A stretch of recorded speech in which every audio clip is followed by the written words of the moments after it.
So let's talk a little bit about the fear of rejection real estate edition. Welcome to today's morning meeting. I'm Greg Luther, the one guy that meets with you every single week to help you in growing your real estate business. And you are not going to grow your real estate business if you have a fear of rejection. You're not going to grow your real estate business if you're scared or you're timid or you're worried that somebody's going to tell you no. There's so many agents out there that could be very, very successful, but their big problem is they get in their own head.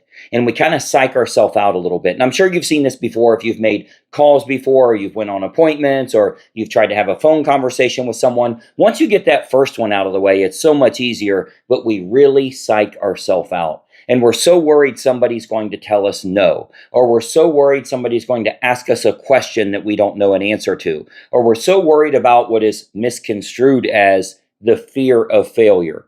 You don't have a fear of failure. You have a fear of success.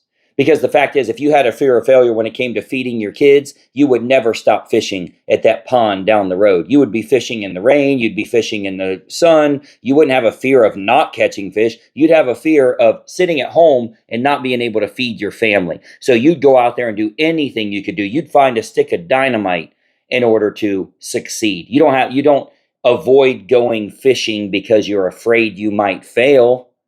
So what do you mean you're avoiding calling a for sale by owner, or you're avoiding marketing to someone that recently got a divorce? You're not doing that because you're afraid you're going to fail.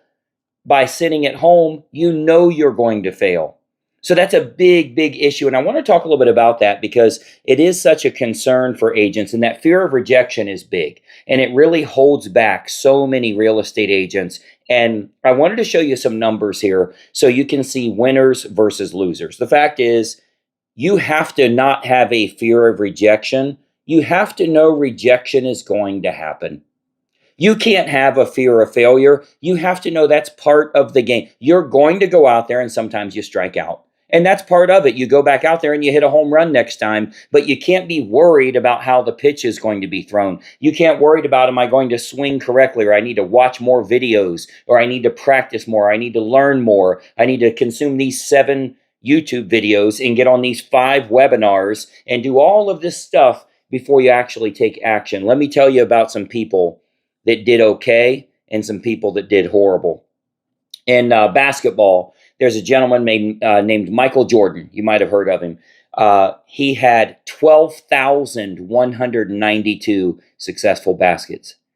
Unbelievable. 12,000 times this guy hit the basket, sometimes up close, sometimes far away, sometimes from half court. 12,192 times. But you know why he sucked? Because he missed 12,345 times. He missed more than he made a basket, and he was still one of the greatest of all time. Let's talk about Babe Ruth. Babe Ruth, phenomenal Hall of Fame baseball player. He hit 714 home runs, and he struck out 1,330 times. He struck out almost twice as much. 1,330 times he went to the plate, was trusted to get that game-winning run, and he struck out 1,330 times. He went down in history as one of the best because he hit 700 home runs, 714 to be exact. Kobe Bryant, great basketball player, but he had one very important record: the most missed shots in the history of the game. He missed more shots than anybody in history, and he just got beat this year by LeBron James. They missed more than anybody else. You know what you probably ought to do? Take the freaking shot. Know that you're going to miss some. Know that some of them don't work out. Know that occasionally you don't get the deal, and occasionally you do get the deal. It's so important for you to know that. One of my favorites of all time is Reggie Jackson. You probably remember a great baseball player years ago, 563 home runs, 2,600 strikeouts. Exact numbers: 563 home runs, 2,597 times the dude struck out, put his head down, and walked back to the dugout in front of all of his team members. 2,597 times. But they called him Mr. October. I'm not a sports fan by any means, but I know winners when I see them, and I've done a lot of research on them as well. They called him Mr. October because during the playoffs, he swung extra hard. And what we always found was he either struck out really, really hard, or when he connected, that thing was gone. Maybe you ought to do exactly the same thing. Maybe you ought to be okay knowing that when you go on appointments, you are not going to get them all. If you go interview the top 5 agents in the country, wherever they're at, if you go enter the top 5 or go meet with the top 5 agents in the country, they will tell you that every day they have transactions they don't get. The seller chose someone else. The seller didn't want to work with them. The buyer chose to work with another agent. They got beat up on commission. Someone else offered a higher price for listing price, whatever that issue is. You know what they do? Go on the next freaking appointment. Because even if you suck as bad as some of these people I've talked about, Michael Jordan, Babe Ruth, Reggie Jackson, Kobe Bryant, LeBron does suck. But on all the rest of them here, if you are that bad that you miss more than you hit, you're still going to be fine if you go on 3 appointments this week. You're still going to be just fine. If you go on 3 appointments this week, guess what? You got at least 1 home run. And now we got to talk about how bad you are because you had 1 home run and 2 strikeouts. You know who we didn't talk about today? You know who we did not talk about at all? Jacob Hostetler. That's the dude that was sitting in the stands watching all these heroes play the game. That's the dude that had excuses as to why he's not playing. And there's thousands of them in the stands. You don't want to be one of those people. You don't want to be one of those agents that's watching other agents on YouTube, that's getting on, learning what others are doing and hearing testimonials and checking for verification and thinking you want to sign up for something, but asking for testimonials. That's the dumbest thing you can ever do. Imagine for a minute I wanted to lose weight and I wanted to buy a treadmill. And I called that treadmill company and I said, I don't know, this is a lot of money. This is $6,000. Can I talk to the last 50 people that bought a treadmill from you? They're all fat. They ain't using the shit. You cannot ask for testimonials from losers that bought a thing and didn't use it. Why do you have a real estate license and you're not using it? Why do you have approaches, techniques, campaigns that you have access to that you're not using? If somebody asked you for a testimonial, what are you going to say? Greg is great, but I don't really use it. The treadmill is awesome, but I'm just going to eat some ice cream. It's probably not going to get you where you need to be. So stop looking towards other people for their wins or their successes. If you keep watching motivational videos, you will feel like shit even more. You never thought of that. By the way, look how many motivational videos you've watched. Do you think the one tomorrow is going to help? You really think you just need one more and then it's actually going to work? You need somebody to yell at you. You need somebody to look yourself in the damn mirror. Look at your bank account. Look at your retirement accounts. Look at your production. If you're afraid to comment online in a real estate forum because someone's going to look up your production, that's your fault. Your production is your fault. Good or bad, congratulations if it's good, condolences if it's not, but it's 100% your fault. And the moral of the story here today, fear of rejection is probably a really big reason for that. When we look at the real estate edition of this, it's many times just worried that someone's going to say no or worried that they're going to ask you a question. I got a question for you right now. What if they don't ask you that? What if it never comes up? What if they say, man, I'm so glad you're here. I don't even want to talk about it, man. I'm just done dealing with this thing. Will you list it for me? It happens 1 of every 8 or 9 times. Go on 8 or 9 appointments. You don't have to speak English. You'll get the damn deal.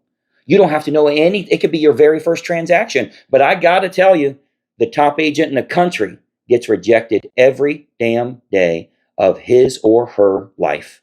Every day, somebody says no, but they get a lot of at-bats. They don't get just one swing. They don't get one swing a week. They don't even get one swing a day. They get multiple swings every single day, so they don't care if they whiff one. What you don't want to do is be Jacob Hostetler, sitting in the damn stands, watching everybody else play. See, oh, he was really good. Oh, did you see that? Oh, look at that. He had 77 closings. Oh my God, he used that, and he had 55 closings. That was amazing. Now you're a stats guy. That's not going to get you anywhere. Get out there and strike out sometimes because you're going to hit the ball. You'll accidentally connect with the ball sometimes. I guarantee you, you put me out there with the best pitcher in Major League Baseball. I guarantee you, I'm about 368 years old and 368 pounds overweight. And I guarantee you, if you give me 20 strikes, I'm going to connect on one. And that's the only video I'm putting on YouTube, by the way. I'm not going to show you my 199 strikes. I'm going to show you the one time I accidentally connected, because here's what I know. You could blindfold me and I'll connect once. You give me a couple hundred shots, I'll connect once, blindfolded. Doesn't mean I'm good. It just means I was at the right place at the right time and it happened to work out. I tried it so many times it accidentally worked once. So fear of rejection is something you're playing in your own mind. Why are you afraid of that? You should be excited by that. Let me give you the numbers again. Reggie Jackson struck out 2,600 times. He hit a home run 500. He hit a home run 500. He struck out 500% more times than he hit a home run. And you think about going back to your family, going back to your team members in the dugout. Your head's held high and you're high-fiving everybody, or your head's held down and you let them down. You cost them the game. You cost them the championship. You cost them the pendant. But you swung your ass off. You did what you were supposed to do. And sometimes you win. And because you occasionally, in this case, 1 of every 6 times you win, they call you Mr. October because you're so damn good that you missed 2,600 and you hit 500. Think about that for a minute. Think about what that can mean for your business if you're okay not getting the deal. Because you're going to have some bad responses. If I'm single and I go out and I ask people to buy them a drink or ask them for their phone number, I am going to get some no's. But you're going to get some yeses too. And that's where it comes in. The more no's you get, the closer you are to a yes. That's true because that one's gone, that one's gone, that one's gone, that one's gone. This one said yes. Happened to be the right time, the right day, whatever the case is. That's where you need to be with your real estate business. And that's how you get good. You know why? Because when I figure out that talk, the next time I ask somebody for their phone number, I was a little slicker with that. The next time this seems to fit well as compared to where I was stuttering before, or I was nervous, or I didn't have eye contact, or whatever the case is. I get better and better as I go. As you practice, you'll figure out what doesn't work, which helps you with what does work. As I always say, if you go out on a FSBO, or you go meet with an expired, or you meet a divorcing client, or you go meet an attorney that can refer a lot of business to you, or you meet someone that's moving up, or you meet a baby boomer that's looking to downsize, I promise you, your first one is your worst one. So let's get that out of the way right now. Let's get rid of our first one. It's never going to change. You can't watch more videos for the first one to go away. The only way the first one goes away is if you walk up to the plate. If you go up and you swing, you try your best and know that you're not going to get some of them, and you don't care because you're lining up another one tomorrow anyway. It doesn't matter. Fear of rejection is real for your competition. Never overestimate your competition. Let's get your business going in the right direction. I want to help you in growing your business. Make sure you're following the page here. Let me know your thoughts on this below as well. But follow the page every single week. We have a morning meeting to help you in growing your business. And I think you'll find Greg Luther Coaching will help you along the way. Thanks for watching, and bye-bye for now.